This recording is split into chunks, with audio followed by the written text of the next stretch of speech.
Hi, and welcome back to Get Fit Guy. Hopefully last week's episode on the nature of self didn't induce an existential crisis, and you've all made it back this week for another dose of fitness facts. This week I'm going to respond to some listener emails with a bit more of a deep dive into one in particular. So let's get going.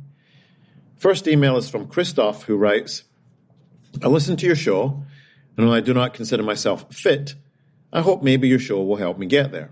Firstly, I loved the way you responded to the email about 5G waves. You gave a very strong opinion, but at the same time, stayed factual and cool. I find it difficult not to let my emotions take over, so I admire your response. Great job. Secondly, you frequently say that as a beginner, one will make quick initial progress, but that will stop and you have to keep increasing the load to continue to improve. I must say, I've never seen in my life that novice effect. Over the years, I became a better swimmer and skier, but I improved my technique, not my strength. It took years before improvement became noticeable. Am I a special case, or am I doing something wrong? Recent example is I started doing the previous Get Fit Guy's core strength exercises, and even if I do them for a few months now, I cannot do more reps than before, and I'm exhausted. Do you have any advice? Well, thank you for the email, Christoph. I appreciate your noticing that I was able to stay factual and not let my emotions take over. If you look back to the episode dated 25th of October 2022, you'll get an overview of Bloom's taxonomy of thinking. The higher orders of thinking are evaluation and analysis. When we can be objective and analyze an argument with its claims, propositions, and evidence of a powerful nature, then it's easy to remove emotion. I'm also a philosophy major, so the ability to objectively look at claims and evaluate them for validity is somewhat de rigueur. Next up, you are correct that I have indeed said a beginner will make quick initial progress. However, I don't believe I've made the claim that you need to keep increasing load to continue to improve when these improvements stop, purely because this plateau would by nature mean that one could not possibly continue to increase loads. What would have to happen would be greater complexity to the training and more consideration given to other factors, such as volume, dose response, recovery, nutrition, and so on. These will be of less importance at the beginning. And just to preempt any angry emails from anyone that doesn't understand context or nuance, I'm not saying beginners don't need to have good nutrition or recovery, but they will most likely improve anyway, irrespective of these factors. But let's take a look at the novice effect and what I mean by it. So firstly, it would simply be defined as what happens when an untrained person begins to train for a physical task. There's a typical initial very steep improvement curve, which will flatten out the longer it takes for one to get stronger or the fitter that you become. It's the law of diminishing returns applied to adaptive physiology. And it always happens when a well-designed appropriate program is followed, and the potential for it to happen is always there, whether or not program design or program adherence allows it to or not.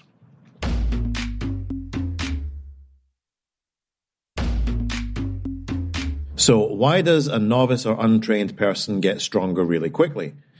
Well, because the training that they are doing is exponentially harder than what they were doing. If one is untrained, then most likely what one was doing was eating the standard American diet whilst watching Married at First Sight. For beginners, a bike ride will most likely result in bench press improvements. This doesn't make cycling a good training program for the bench press.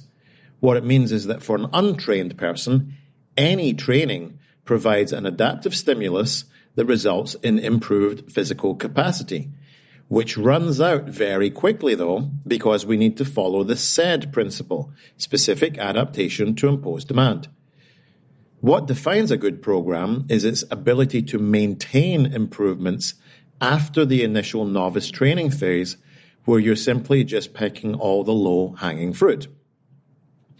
So how does this apply to your question about not improving on the core exercises you're doing? Well, your email gives us data that you've been doing them now for a few months. You are therefore not picking any low-hanging fruit. And any internet program isn't going to have the nuance to allow you to continue to drive individual adaptation. If you're saying it didn't work at all from the start, then I'm going to say something else is at play.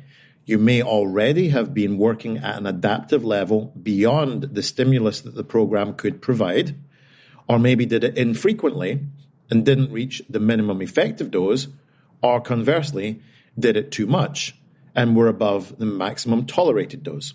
I hope this answered your question. Next up is George from Kent in Ohio. And he writes, I've been listening to the podcast since its inception and have loved the information and opinions of each of the hosts. I've been doing some reading on single set workouts versus multiple set workouts and was wondering what is your opinion on this topic, especially if you had a preference for either type of workout. Thank you and continue the wonderful job with this podcast. Hi, George. Thank you for the email and the question. I've never had the pleasure of visiting Ohio, but it is on my list because there are many wonderful gyms and coaches in both Cincinnati and Columbus that I intend on visiting when I have the opportunity. So, just for the benefit of everyone listening, a single set workout is exactly what it sounds like. You perform a single set of an exercise in your training. And multiple sets is also as it sounds. So, for example, a single set workout might be one set of 15 reps on a back squat, and a multiple set might be 3 sets of 5 reps on back squat. So this may not be any great surprise to regular listeners, including yourself, is that what I think is it depends. If your goal is to be stronger, then doing more sets of fewer reps at a higher load will make you stronger if we define strength as maximal force against external resistance.